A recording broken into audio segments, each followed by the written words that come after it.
What's going on, Nathan? Tanya Almaraz knows the importance of building healthy relationships with students. Listen to all that information you just gave me.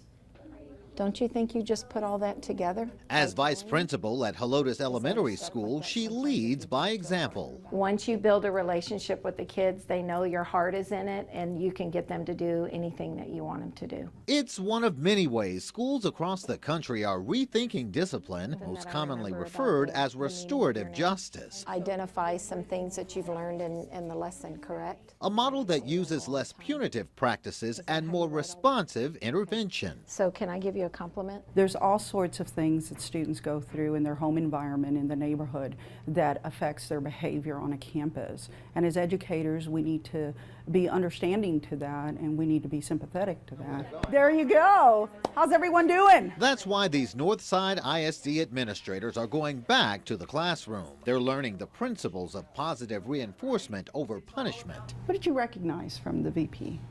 His perspective on discipline. To take the lessons back to their respective staffers. It kind of connects to some of the training that we had prior to school starting about character development, teaching our kids What's he gonna learn if he doesn't return? He'll learn being all the qualities of being someone with good character. Disciplinary data shows restorative practices at Northside ISD have resulted in a drop in the number of suspensions and expulsions by 10 to 25% for participating schools. To measure the full benefits of the program, more staffers must actively participate. We're about making sure that they're on the right track.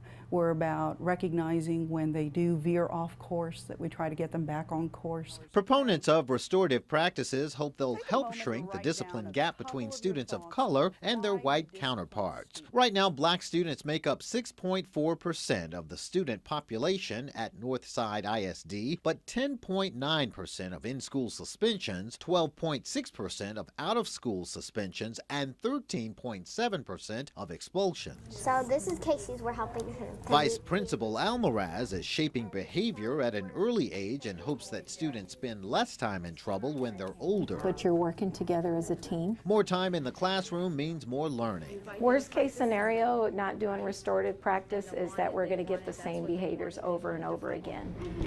Darian Trotter, News 4, San Antonio.